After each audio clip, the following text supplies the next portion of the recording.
தமிழக சட்டப்பேரவை தேர்தலுக்கான ஆயத்த பணிகளில் தேர்தல் ஆணையம் ஈடுபட்டுள்ளது. இதுகுறித்த தகவல்களை செய்தியாளர் ஸ்டாலினிடம் கேட்கலாம். ஸ்டாலின், நேற்று துணை தேர்தல் ஆணையர் உமேஷ் சின்ஹா இங்கு வந்து ஆலோசனை கூட்டத்தில் பங்கேற்றார். இந்த நேரத்தில் வாக்குப்பதிவு இயந்திரங்களை தயார்படுத்தும் பணி எந்த நிலையில் இருக்கு?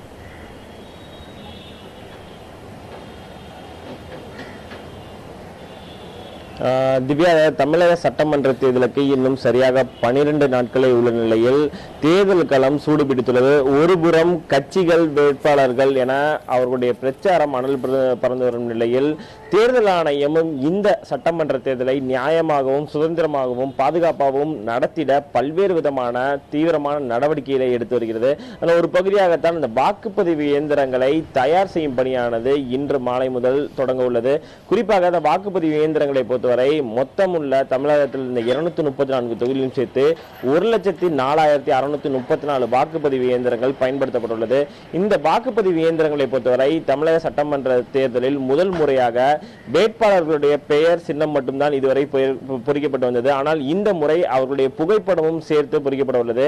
அதனை தயாரிக்கும் பணிதான் தற்போது நேற்று முதல் தொடங்கி தற்போது நடைபெற்று வருகிறது. அதன் பிறகு அந்த தயாரிப்பு பணி முடிவடைந்த பிறகு அந்த வாக்குப்பதிவு இயந்திரத்தில் இந்த வேட்பாளருடைய பெயர், சின்னம் மற்றும் புகைப்படம் ஆகியவற்றை பொறிக்கும் பணியானது இன்று மாலை முதல் தொடங்குவதற்கான வாய்ப்பு உள்ளதாக தான் கருதப்படுகிறது. குறிப்பாக இந்த வாக்குப்பதிவு இயந்திரங்களை பொறுத்தவரை 64 வேட்பாளர்கள் வரை, அதாவது 4 இயந்திரங்களை ஒரு தொகுதி வரை பயன்படுத்தலாம். அதாவது ஒரு வாக்குச்சாவடி மையத்தில் பயன்படுத்தலாம். 64 வேட்பாளர்கள் மேல் சென்றால்தான் வாக்குச்சீட்டு முறையானது பயன்படுத்தப்படும். ஆனால் தமிழக சட்டமன்ற தொகுதியை பொறுத்தவரை 45 வேட்பாளர்களுக்கு குறைவான நபர்களே உள்ள காரணத்தினால் வாக்குப்பதிவு இயந்திரத்திலே பயன்படுத்துவது போதுமானதாக கருதப்படுகிறது. இந்த வாக்குப்பதிவு இயந்திரங்களை தற்போது இந்த தயார் செய்யும் பணியான நடைபெற்று வருகிறது. நீங்கள் கேட்டது போல நேற்று துணை தேர்தல் ஆணையர் உமேஷ் சின்ஹா தலைமையில் சென்னை மண்டலத்துக்குட்பட்ட ஆலோசனை கூட்டமானது நடைபெற்றது. இன்று அவர் திருச்சியில் தன்னுடைய ஆய்வை மேற்கொள்கிறார். நாளை மதுரையில் மேற்கொள்கிறார். அடுத்த 2 நாட்களுக்கு பிறகு தலைமை தேர்தல் ஆணையர் நஜீம் செய்தி தலைமையிலான குழுவினர் நேரடியாக தமிழகம் வந்து தங்களுடைய ஆய்வு பணியை மேற்கொள்ளுள்ளார்கள். திவ்யா, ஸ்டாலின், இந்த தேர்தல் பாதுகாப்பு பணிக்காக எவ்வளவு துணை ராணுவ படையினர் தமிழகம் வந்திருக்காங்க?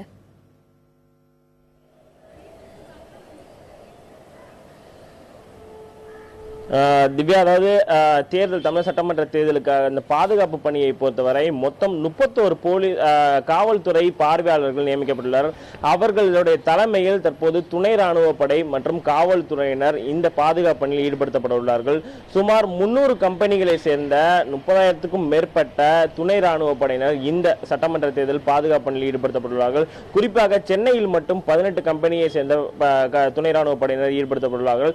துணை ராணுவ படையுடன் சேர்த்து காவல்துறையினரும் பாதுகாப்பு பணியில் ஈடுபடுவார்கள். குறிப்பாக தமிழக சட்டமன்ற தொகுதிகளை பொறுத்தவரை மொத்தம் 20,000க்கும் மேற்பட்ட பதட்டமான வாக்குச்சாவடிகளாக கண்டறியப்பட்டுள்ளது. அந்த பதட்டமான வாக்குச்சாவடிகளை பொறுத்தவரை அதிக அளவில் துணை ராணுவ படையினர் பாதுகாப்பு பணியில் ஈடுபடுத்தப்பட உள்ளார்கள்.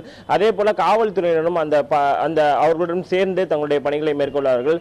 அந்த 20,000க்கும் மேற்பட்ட அந்த பதட்டமான வாக்குச்சாவடிகளை பொறுத்தவரை அனைத்து அந்த வாக்குச்சாவடிகளில் குறிப்பாக கண்காணிப்பு கேமராக்கள் பொருத்தப்பட்டு அந்தந்த மாவட்ட நிர்வாகம், அதாவது மாவட்ட தேர்தல் அதிகாரிகளின் அலுவலகத்திலிருந்தே கண்காணிப்பதற்கான வசதிகளும் இந்த தேர்தலிலிருந்து செய்யப்பட உள்ளது. அதே போல பதட்டமான வாக்குச்சாவடிகள் மட்டுமல்லாமல் குறிப்பாக 234 தொகுதிகளிலும் ஒவ்வொரு தொகுதிக்கு ஒவ்வொரு வாக்குச்சாவடி மையம் முழுவதுமாக மகளிரை மட்டுமே கொண்டு செயல்படுவதற்கான முழு முயற்சியில் தேர்தல் ஆணையம் ஈடுபட்டு வருகிறது. அதாவது தேர்தல் நடத்தும் அலுவலரிலிருந்து அங்கு இருக்கும் காவல்துறையினரிலிருந்து அனைவருமே மகளிராக மட்டுமே இருப்பதற்கான அனைத்து வசதிகளையும் செய்வதற்கான ஏற்பாடுகளை தேர்தல் ஆணையம் செய்வதற்கு இதனை பொறுத்தவரையில் ஏற்கனவே துணை ராணுவ படையினர் போதுமான துணை ராணுவ படையினர் வந்துவிட்டனர். மேலும் இன்னும் 2-3 நாட்களில் அனைத்து அந்த 30,000க்கும் மேற்பட்ட வீரர்கள் அனைவருமே தமிழகத்துக்கு வர உள்ளனர். திவ்யா, தேர்தல் ஆணையம் பல்வேறு நடவடிக்கைகளை வெளிப்படையாக எடுத்து வரார்கள். குறிப்பா மக்கள் எளிதாக அணுகும்படி ட்விட்டர், ஃபேஸ்புக் மாதிரியான சமூக வலைதளங்கள்ல தேர்தல் குறித்த விழிப்புணர்வு, அவர்களுக்கான சந்தேகங்களை கூட அவர்கள் வந்து தீர்த்துட்டு வரார்கள். இதற்கு மக்களிடையே எத்தகைய வரவேற்பு இருக்கு? அடுத்த கட்டமா விழிப்புணர்வு குறித்து தேர்தல் ஆணையம் என்ன நடவடிக்கை எடுக்க இருக்கிறார்?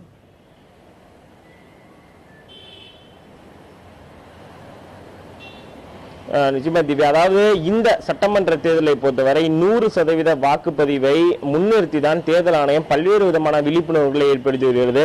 32 மாவட்டம், தமிழகத்தில் உள்ள 32 மாவட்டங்களில் உள்ள மாவட்ட தேர்தல் அதிகாரிகள் ஒவ்வொரு நாளும் இந்த விழிப்புணர்வை தொடர்ச்சியாக ஏற்படுத்தி வருகிறார்கள்.